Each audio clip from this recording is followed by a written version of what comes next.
दोस्तों, इस दुनिया में कुछ राज ऐसे होते हैं जो सिर्फ रात के अंधेरे में ही सामने आते हैं। ये कहानी है चार दोस्तों की, राहुल, अमित, चिंकी और मिंकी। ये चारों जहाँ भी जाते हैं साथ में जाते हैं। इस ग्रुप में चारों दोस्त चारों अलग अलग नेचर के। राहुल ग्रुप का लीडर है, सारे बड़े डिसीजंस यही लेता है। ये इस ग्रुप में सबसे बहादुर है और किसी से भी नहीं डरता। अमित मजाकिया है लेकिन बहुत डरपोक। वहीं रानी, ये सबसे समझदार और सबका ध्यान रखने वाली एक प्यारी सी लड़की है, सीधी सादी लड़की है। पूजा, ये कैमरा लेकर घूमने वाली लड़की है, जहाँ भी जाती है कैमरा साथ में होता है। चारों दोस्त मिलते हैं और अचानक से प्लान बनाते हैं कि कुछ एडवेंचर करते हैं। और राहुल कहता है शहर से बाहर एक पुरानी बंजर हवेली है, वहाँ चलते हैं और नाइट स्टे करके एक डरावना ब्लॉग शूट करते हैं। पर वो लोग इस बात से अनजान हैं कि ये हवेली कितनी डरावनी है। यहाँ जो भी गया वो कभी वापस नहीं आया। लोग कहते हैं कि इस हवेली में 20 साल पहले एक परिवार रहता था, जिनके सदस्य हर अमावस्या की रात एक एक करके गायब होते गए। फिर एक दिन सब सदस्य गायब हो गए, घर में कोई भी नहीं बचा। लेकिन ये चारों दोस्त भूत प्रेत पर विश्वास ही नहीं करते। और फिर राहुल हंसकर कहता है, चलो दोस्तों, भूत असली में होते भी हैं, नहीं चलते हैं देखने। पूजा कैमरा को ऑन करती है और कहती है कि आज हम चार दोस्त उस कोठी की सच्चाई सामने लाएंगे। उन लोगों को ये नहीं पता कि उनकी ये एक रात की ट्रिप हमेशा के लिए उनकी जिंदगी बदल देगी। शायद वो इस रात को भूल ही ना पाए। उसी शाम को 7 बजे वो हवेली के एक बड़े से लोहे के गेट को धकेलकर अंदर जाते हैं। गेट खुद ब खुद चर्र चर्र की आवाज करता है, जैसे किसी ने अंदर से आने से रोका हो उनको। वो चारों दोस्त राहुल, अमित, चिंकी और मिंकी हवेली में प्रवेश करते हैं। हवेली के अंदर इतनी खामोशी कि उन चारों दोस्तों की आवाजें भी गूंजने लगी, क्योंकि हवेली काफी सालों से बंद थी। हवेली की दीवारों पर पुराने फटे हुए काले सफेद यानी ब्लैक एंड व्हाइट फोटो लगे थे और उन फोटो में आंखें धुंधली दिख रही थी, जैसे किसी ने उन पर हाथ फेर फेर कर मिटा दिया हो। मतलब ऐसा फील हो रहा था कि उनकी आंखें एकदम मिटा दी गई हो। तभी चिंकी धीरे से अपने दोस्तों से कहती है, ये जो दीवार पर फोटो है, इन पर आंखें क्यों नहीं है? तभी हड़बड़ाकर अमित बोलता है, कहीं वो आंखें रात में वापस ना आ जाएं। फिर सभी दोस्त हंसने लगते हैं और उनकी ये हंसी ज़्यादा देर तक नहीं टिकती। वो अब भी इस सब सारी चीज़ों को हंसी मजाक एक मस्ती में ले रहे हैं, लेकिन वो जानते नहीं है कि उनके साथ क्या होने वाला है। तभी मिंकी कैमरा ऑन करके हवेली का शूट कर रही होती है। अचानक कैमरे की स्क्रीन में एक अलग सी परछाई दिखती है और वो परछाई किसी लंबे से काले आदमी की होती है। लेकिन जब मिंकी वापस मुड़कर देखती है तो वहाँ कोई भी नहीं था, ना कोई इंसान ना किसी की परछाई। मिंकी डरते हुए बोलती है, दोस्तों, कोई हमारे पीछे खड़ा था। बाकी उसके दोस्त मजाक समझकर नजरअंदाज करते हैं, पर उनको ये पता नहीं है कि मिंकी मजाक नहीं कर रही है, वो सच बोल रही है। और कोई भी उसकी बात पर यकीन क्यों नहीं कर रहा है, वो इस चीज को भी समझ नहीं पा रही है। ये लोग इस बात से अनजान है कि असली डर अब शुरू होना था।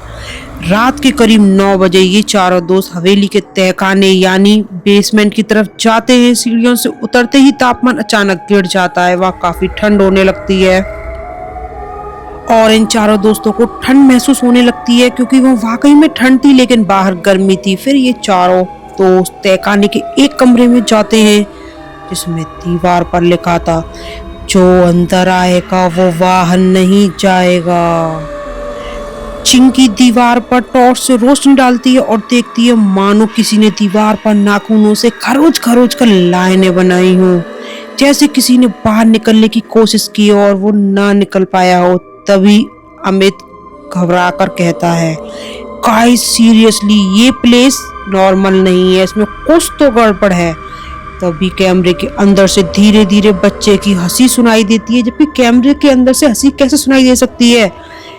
हवेली में इन चारों दोस्तों के अलावा कोई था ही नहीं। बच्चा तो आएगा कहाँ से? जब हवेली में कोई इन चारों के अलावा था ही नहीं तो ये आवाज किसकी है? चारों दोस्त सोच रहे हैं और एक दूसरे की तरफ देख रहे हैं और चारों दोस्तों के रोंगटे खड़े हो जाते हैं। रात को 10:30 बजे चारों दोस्त लॉबी में आते हैं और प्लान बनाते हैं कि सुबह तक रुककर वीडियो शूट करके निकल जाएंगे। तभी अचानक अमित पीछे से चीखता है और कहता है, मेरी टी शर्ट किसने खींची, अभी किसने खींची मेरी टी शर्ट। सब कहते हैं कोई नहीं था, लेकिन कैमरा जो रिकॉर्ड कर रहा था उसमें साफ दिखता है कि कोई काली हाथ जैसी चीज अमित की टी शर्ट पर पकड़ के पीछे की तरफ खींच रही थी। इनकी वीडियो देखकर कांप जाती है। करीब रात के 12 बजे, अंधेरा काफी था, तो चारों मोबाइल की टॉर्च को ऑन करते हैं। तभी देखते हैं कि लॉबी के बीच सफेद साड़ी में एक औरत खड़ी है। चेहरा नहीं दिख रहा, बाल पूरे चेहरे पर और पाँव उल्टे उल्टे पाँव। चारों दोस्त की सांसें रुक जाती हैं और वे उसे देखते रह जाते हैं। ना वो किसी से बोल पाते हैं, ना किसी से कुछ कह पाते हैं, वो सिर्फ डरे हुए हैं। उनके मुंह से कोई शब्द नहीं निकल रहा। वो सफेद साड़ी वाली औरत धीरे धीरे उनकी तरफ बढ़ने लगती है और तभी उस औरत के हर कदम के साथ फर्श कड़ कड़ कड़ कड़ करके टूटने लगता है। तभी मिंकी चिल्लाती है, भागो भागो भागो। चारों तरफ अलग अलग कमरों में ये चारों लोग दौड़ जाते हैं। राहुल और चिंकी एक कमरे में जाते हैं और दरवाजा अपने आप बंद हो जाता है। उधर मिंकी तहखाने की तरफ भाग जाती है और अमित सीढ़ियों से ऊपर की तरफ भाग जाता है। अब चारों दोस्त अलग अलग हो चुके थे और डर का माहौल बहुत ज्यादा बढ़ चुका था। कमरे में राहुल को बार बार कोई फुसफुसाहट सुनाई देती है, एक गया 3 बजे, एक गया 3 बजे, एक गया 3 बजे।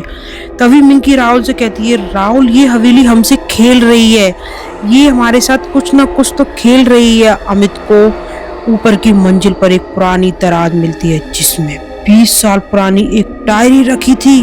डायरी में लिखा था, हम 4 दोस्त आए थे, तीनों गायब हो गए, आखिरी हूँ। और वो ये सोचने लगते हैं 4 दोस्त तो हम ही हैं। अमित ये पढ़ते ही डर जाता है, मानो ये इन्हीं की बात कर रहा हो, कोई इन्हें पहले से जानता हो।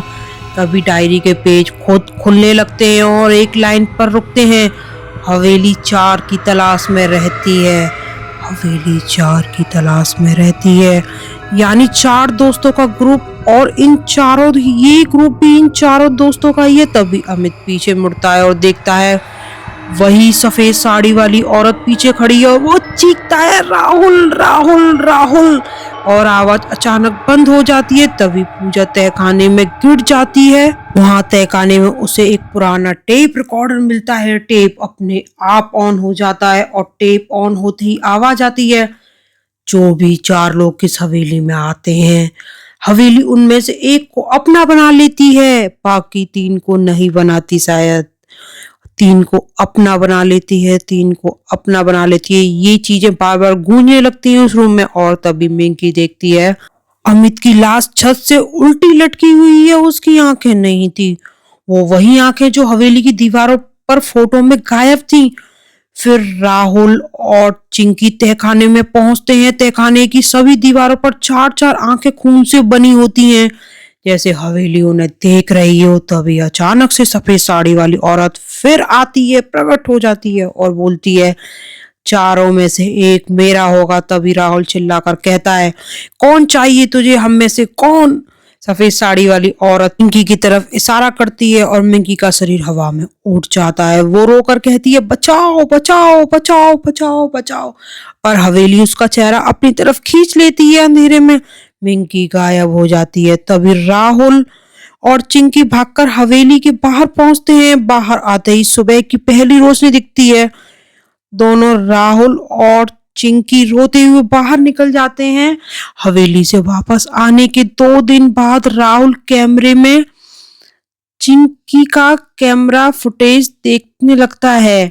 आखिरी 3 सेकंड में मिंकी का चेहरा स्क्रीन पर आता है, लेकिन अब मिंकी इंसान नहीं है। उसकी आंखें काली, मुंह फटा हुआ और वो कैमरे में बेहद करीब आकर फुसफुसाती है, मैं वापस आऊंगी राहुल, मैं वापस आऊंगी, मैं वापस आऊंगी। फिर अचानक से स्क्रीन काली हो जाती है और राहुल समझ चुका है कि उस हवेली ने मिंकी को अपने साथ समेट लिया है और अमित की भी जान ले ली। इस कहानी से क्या सीख मिलती है आपको? इस कहानी से ये सीख मिलती है, मुझे तो ऐसा लगता है कि जो पुरानी कहानियां हमारी दादी नानियां परदादी हमको सुनाती थी, हम उन्हें कहानी समझकर नकार देते थे, लेकिन ये सारी चीजें कहानी नहीं, ये सच में हकीकत है। किसी ना किसी के साथ ये हो चुका है, और जिसके साथ हुआ है इन चीजों को तो केवल वही समझ सकते हैं। हमको तो ये हंसी मजाक की चीजें लगती हैं, लेकिन ये चीजें वाकई में हैं। अच्छाई है तो बुराई भी है, भगवान है तो डेविल भी है। इसलिए अगर कोई ऐसी कहानी हो किसी जगह के बारे में, तो उस जगह पर ना जाएं, अपनी सेफ्टी बना के रखें। आपको वीडियो पसंद आई तो वीडियो को लाइक कीजिए, चैनल को सब्सक्राइब कीजिए, अच्छे अच्छे कमेंट कीजिए। आगे वीडियो किस पर चाहिए आपको, उसका भी कमेंट कीजिए। राधे राधे।